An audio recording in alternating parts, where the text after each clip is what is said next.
My name's Duncan. I'm going to be talking about Angular 2 in 15 minutes, which is quite a feat. There's a fair bit in Angular 2, as a lot of you will be aware of. So let's jump in. So I'm a software architect. I work here with the SSW crew, and I'm also one of the online bootcamp mentors. And I love rock climbing. It's a picture of me in Yosemite in California. If I'm not coding, I'm usually out rock climbing. A good way to mix it up. There's a little person in there. If you look in a green shirt. Oh, there. Yeah, I'm still learning Photoshop. I couldn't get me bigger. So what is Angular 2 is what we're going to talk about today. We're also going to talk about why bother using Angular 2. We're going to look at the main parts. So I'm going to show you 8 parts of Angular 2 that if you haven't done before, you've got to understand those 8 parts for being able to even just get started. So we're going to talk about like high-level concepts here. And then we're going to talk about, I'm actually not going to talk, I'm going to show you a quick video of Brad Green talking about when will Angular 2 be ready, because that's on everybody's minds, and he's the product manager for the team. So what is Angular? I find this really interesting. So now Angular is a development platform for building mobile, desktop, and web applications. So this is really different than what they used to call it. They used to say they were a heroic web framework, and they said web. So now they're calling themselves a platform, and they're all about doing not just web, but platform. So desktop, mobile, that sort of stuff. So that's a really big shift. So why would you want to use Angular 2? Well, it's 6 years old, and it's still growing, and it's the most dominant front-end framework. And this is how they track some of their metrics. In October last year, they had 1.1 million developers, or people, go to their Angular 1 documentation. And last month, they had 1.3 million developers go to their documentation. And it might seem a bit of a crazy way to measure kind of popularity, but that's what they've got. So it's getting more popular. This is their original docs.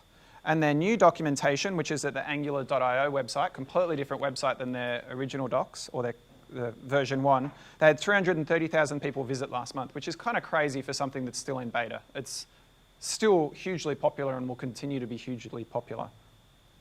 It's also cross-platform, like I said. If you want to do web, they've got you covered. If you want to do stuff that web application in a mobile phone and make it responsive, you can do that. You want to go to a native with, I haven't got a Windows phone up here, but Ionic will do that for you now as well. And then if you want to go onto the desktop, then you could use Electron and you can go onto the desktop.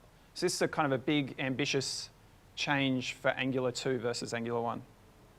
They're also working together with a lot of the big tech giants. So you're seeing Angular and from Google, and then TypeScript team from Microsoft coming together to make Angular more awesome. And this is just one example of collaborating. You know, they collaborate with the Ember team and a lot of other people. So it's a big shift. It's going to be much faster. So Angular 1 out of the box at the moment, it's 2.5 times faster for rendering and 4.2 times faster for re-rendering. And their ambition is they'll be 5 times faster out of the box when you compile your code to go to production. So that's a huge 5 times faster is what they're aiming for. So if I was to summarize it, why I think Angular 2 is going to be better, I think you're going to write much cleaner code. You're going to be using TypeScript. You're going to use all the new syntax. I think it's going to be better in teams. You're going to write more powerful applications. You're going to be more ambitious with the way you write it. It's going to lend itself to write a more modular application and to write more advanced stuff yourself and roll your own. It's going to be much faster, in particular for mobile. I think that's going to be a huge key takeaway. And it's going to be much simpler. If you're learning Angular 2 today and you don't know any Angular 1, you've saved yourself a bunch of headaches. And you can just learn Angular 2 if you've got the fortune of just going straight onto Angular 2 projects at work. And it's much simpler to learn. So what are the main parts that I spoke about? So we've got these 8 main parts. We've got modules, components, templates, metadata, data binding, services, directives, and dependency injection. And that's just a bunch of words on the page. So I've got a picture. And at the core of that's components. And I'll show you why. So we've got a component, and that component now is married to a template, HTML template. They're no longer separate, they're kind of one thing. And you join everything together with this word they're using is called metadata, and you're going to hear that a whole bunch. So it's kind of the glue just to be able to say, hey, Angular, these pieces all join together in this way. And the way the view communicates with your components with property binding and event binding. And now everything's modular. So you might say this is just one module that you might import into something. And then, so once you've got your component, which is one big block, then you've got services. So all your reusable code, you can put that in a service and you can share it amongst your components. And there's a dependency injection system for that.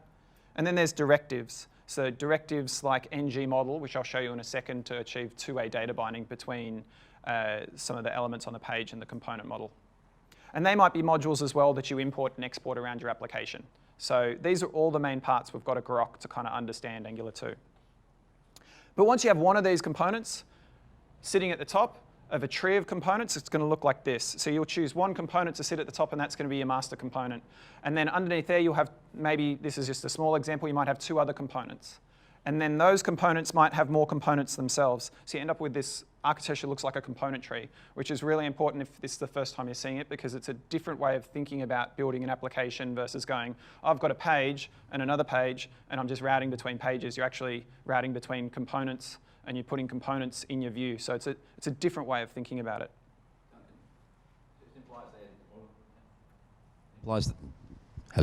It implies there that you have separate components in various parts of the tree. Is there a way that you can share components, subcomponents amongst your components?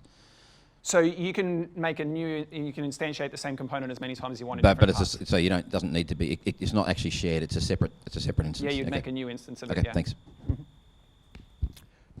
So let's have a look at these main parts in code. So we've got all these parts that I've just shown you here, and it wouldn't be a good 15-minute demo if we didn't try and code this up as well. So we're going to very quickly pray to the demo gods and hope this works, which it should, but it'll be a really good way of seeing this all in these pieces. So you really want to get this component, directives, and services, and then you'll kind of have the big picture underway. So what I've got here is Visual Studio Code, which we're going to use as our IDE today. And I have a running application. It's already running. There's a service going. But what I did is I went and deleted the folder with all the logic in it. So we're going to go build a component, and then we're going to make a quick service, and you're going to see it all glue together. So if I come in here, I've got an app folder, and I'm just going to go new file, and I'm going to make an app.component.ts, and you'll see everything's in TypeScript here. Can everybody? It's pretty hard, they're small screens. Do you want me to zoom in a bit? That's okay? Did you say .ts. Yeah. Maybe I said CS, so I flip back and forth. Okay, so we've got a TypeScript file here, and anytime you're doing any Angular, you're going to need to import everything you want. So I'm going to import here from my node modules folder, and it'll be at the path of Angular2/core. And you'll see lots of TypeScript helping out here. I can come in here and I'm going to get really rich Intellisense. So I know that I want to get the component, and my Intellisense will break on me for the demonstration. So I'm just going to very quickly just shut Visual Studio Code down and reopen it for a second, because I know that is an issue when you delete and open folders again very quickly for demos. So if I come back into this one now and zoom back in here.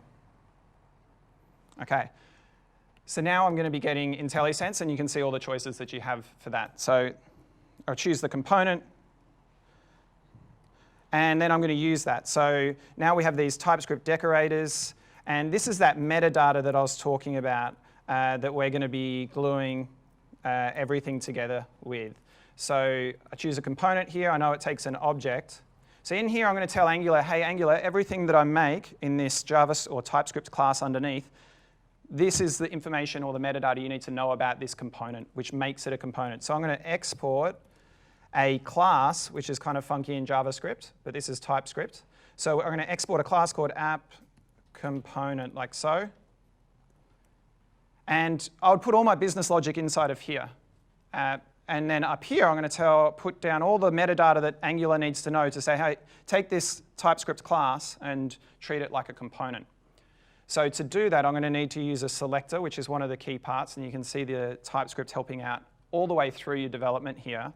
So if I come in and my selector, I'm just going to call app.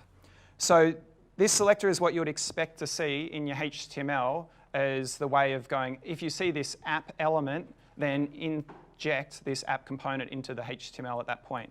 So if I come over and we just split this between the two, here's my index page, my master page, I guess, for the application.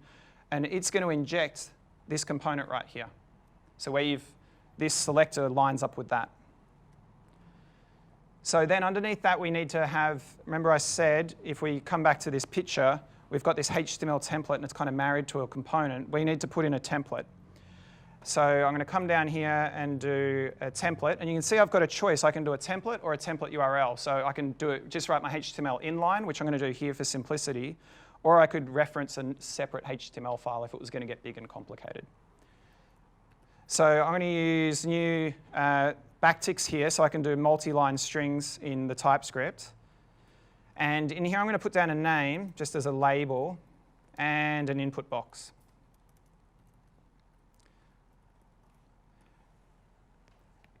And then down here I'm going to put a property on our model for our component, which is just a first name property. So first name, and this colon of string, so I'm going to use TypeScript to say that it's a string. So if I try and turn it into a number, the IDE will complain. And then I'm just going to set it to my name, which is Duncan, like so. And then we can start using that first name property in a second. But this is kind of the basic structure that you'll see in a component.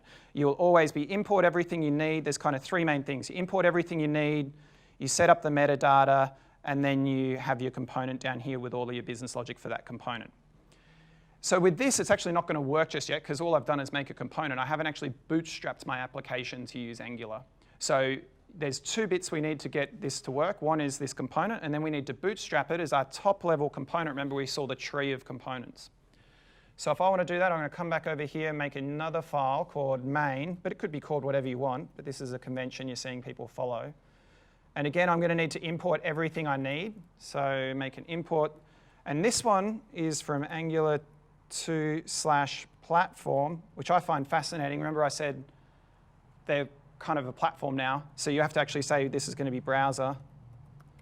And then in here, I'm going to get Bootstrap. So you can see how easy it is to get all the help with the TypeScript and all the information. You'll stay in the IDE much more. It's a really pleasant experience. So I'm going to get this Bootstrap. So I have the ability then to come in and go Bootstrap.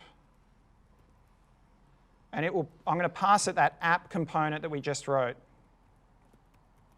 And I'm going to get a complaint here because it's going to say, I can't get that. You know, TypeScript's going to give you some help there because anything you want, you've got to import. So we're going to have to import that from, I know I want this guy here. So it's a path to the app component, and then get help with the Intellisense again, and now I've imported that app component. It's available for me to bootstrap it. So what I'm saying here is, hey, Angular, when you kick off, take this as my top-level component and put it in the view for me because we put the selector in there. And if everything's good, I should be able to pop over to the browser and just refresh that. And we get a name and an input box. Nice and simple. But that input box is doing nothing for us yet. All it is just some HTML on the page. But we have this first name property. So let's bind it to the input box so when it loads, it shows Duncan as the first name property. And I'll show you some of the other binding stuff. So if we flip back over to our component here, and we have this input field, right underneath it, we use double mustaches, which is a one-way binding. And I can put in there this first name. And I'm also going to use some of the new syntax. And I'm going to do some square brackets here and put in, I'm going to bind to the value of this input my first name property. Like so. So now what we'll see is we'll set the value. So this is property binding these square brackets, and the double mustache is just straight binding onto the DOM. So if I come back over and refresh the page,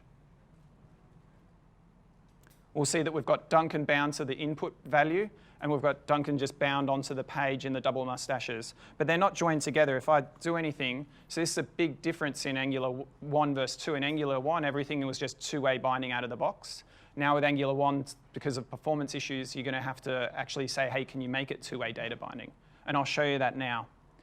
So if we pop back over, I've got this value here, and it's just got these square brackets. A square bracket is your property binding in Angular 2. But we want to also do event binding. So we go, hey, property binding square bracket, and then hold on to your pants because it gets a bit weird. And then these round brackets is event binding. So who knows what they call this? Banana in a box. Banana in a box, yeah. So it's kind of weird, but it looks like someone stuffed a banana into a box, and that's what they're calling it. So the big takeaway here is the square brackets for property and the round brackets are event. So what's going to happen here is I use our first directive of ng model, I'm going to say, okay, I'm going to bind this first name property down here that's on the model of the class. I'm going to bind it to this input with the square brackets, but I'm also going to listen to any events that come out and bind it onto the model using this directive on the first name. So now we should be able to pop back over into the browser, and we can see we have two-way data binding there. So from here, that is our very simple example. But what I want to show you, we've covered off all the main parts except one. So we've got directives over there on the right, and we've got our component in the middle, and then we've got services on the left, which are a really key part because you want to share code around all of these hundreds of components that we're going to be putting everywhere. So let's very, very quickly write a service to see how that works. So to do that, I'd come over into make a new file, call it app.service.ts, and I'm going to export a class again, and this class is going to be called app service, and it's the world's most simplest service ever. It's just going to have one function called getName, and that just returns a string, which is just my name. So if I flip back over to our component, you can see that we're not getting any name. I'm going to get rid of this name here, so we're just binding to an empty string. So when I load the browser here, now it's all just waiting for it to refresh. Binds to nothing because we just got an empty string, but we've still got two-way data binding. But now we want to grab that, call the service, call that getName function, and then bind it on here. So there's a few things in here. Everyone's going to face this challenge today as they're hacking away of how to call a service. And there's a bit more to it than just this for HTTP, but this is the basics. So anytime you need anything in Angular, you're going to need to import it. So first we'll import that service. So we'll have import statement, and I'm going to go get my service, and it's going to be called app service, and you can see where naming becomes really important. So once you've imported it, you've got to register that service with Angular. Just like Angular 1, you've got to make Angular 2 aware that you've got a new service. So you've got providers for that, and that goes in your metadata. So you can see I get heaps of help, providers with the Intellisense, and it takes an array, and then we want to just pass it that app service. So they're the first two things. You need to register it, you need to import it, and then you actually need to use dependency injection, which is a huge part of Angular 2, to be able to inject it into this component. So if I come down, we have a constructor, a TypeScript constructor, and it's going to, I'm going to initialize a private variable called _app service. You could call it what you want, to that type that we've imported there and registered of app service. So now I have I can ask the injector for a copy of this app service. So I can come down here and make a corresponding getName function in the component, and I can call this service. I can say this dot, and you can see you don't have to do, the Intellisense is such a big part of it. It's so helpful. So app service dot getName, and that's all I need to do, and it's going to return that string for me that we've set over in the service. So but no one's calling this yet. We're going to come back to it. We want to do a couple of other things to it. So I actually want to say this dot first name equals that. So this first name property, which we've set to nothing now, I want you to call the service. It's going to return Duncan, and then I want you to turn first name into that whatever is returned. So now this will all work for us, but what we want to do is call that function when we instantiate this component. So I'm going to say this dot getName, like so. So when this component is first made, it will call this function, and then that will call the service, which will call our which will then set our first name property. So with any luck now, when we refresh the page, we should see Duncan being pulled from our service and put back to where we had it. So that's kind of the big picture overview of everything. And then we've got all of the stuff that we had before. So if you're getting that, if some of the details you might not have grabbed very quickly, but if you can take these big picture parts that we're talking about here and it all makes crystal sense, then that's really good. So you've got a component, it's married to a view, you've got metadata, binding back and forth between it, directives, services, and that's kind of what you're going to be doing a fair bit of. So what did we cover off today? We had a look at what Angular 2 is and that it's going to be a platform. We spoke about some of the key reasons why Angular 2 is going to be awesome and it's going to be one of the big players. We looked at the 8 main parts and we had a listen to Brad Green talk about when Angular 2 is going to be ready. So that's it, guys, from me, and I'm really looking forward to the rest of the day to get hands on keyboards with everybody and hack away. So thanks very much.